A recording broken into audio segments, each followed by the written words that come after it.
We have heard many stories about cats saving their owners from danger. Baby the cat saves couple from fire. Kitten warns couple of deadly gas leak. And today, we would like to share the story about Charlie the cat who saved her owner. When I got my cat Charlie, she was a tiny kitten, no more than 5 weeks old, and she wasn't eating. Her owner was at her wits' end and turned to me for help. I took in this tiny scrap of black and white fur and began to coax her to eat.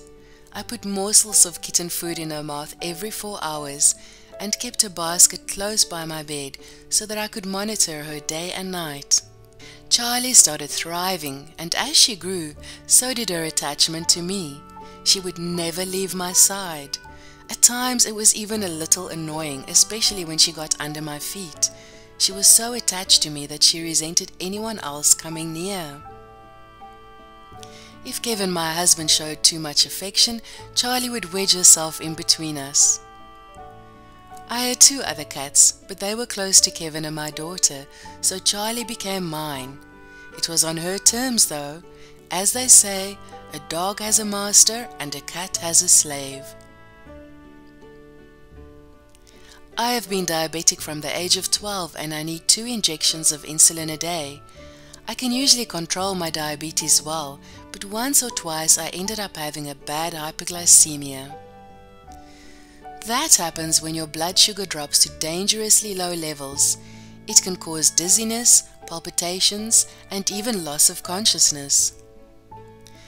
Normally during a hypo you can recover by eating something sweet. But sometimes the attack is so sudden you don't get the chance. I had been Christmas shopping all day and came home exhausted. I had some food and went to bed, but I obviously didn't eat enough, because that night I can remember getting up to go to the loo, and then nothing.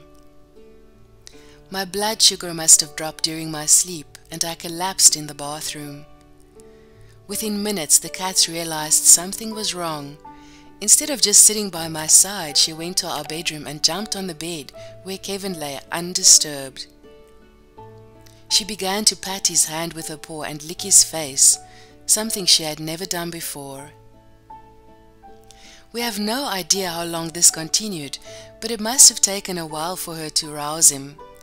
He woke up because she was licking him, but he shooed her off and fell back to sleep. But Charlie didn't give up and persisted with her patting and licking, all the while making strange squeaky noises that my husband had never heard from her before. After batting her away a couple of times, he finally sat up. Charlie instantly shot off the bed and out the door.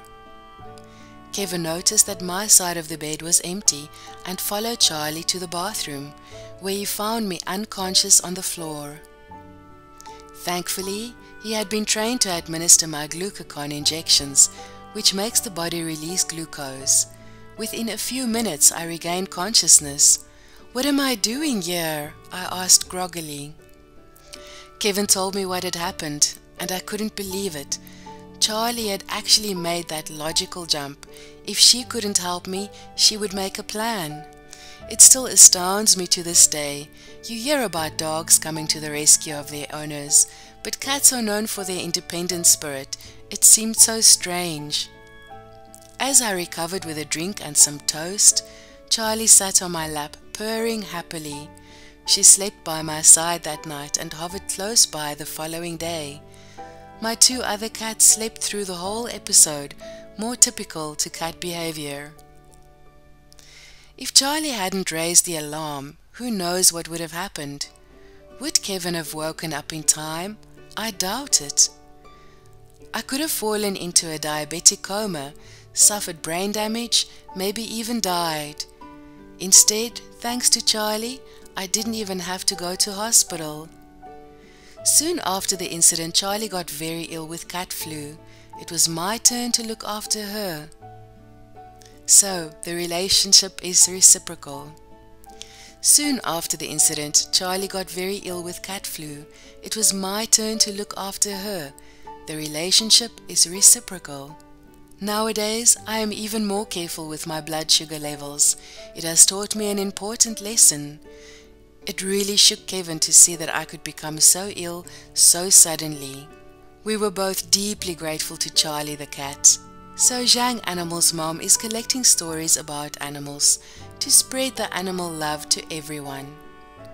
If you have any stories, please share by leaving your comment or send us an email to animalsmylove999@gmail.com. Thanks so much and see you in the next video.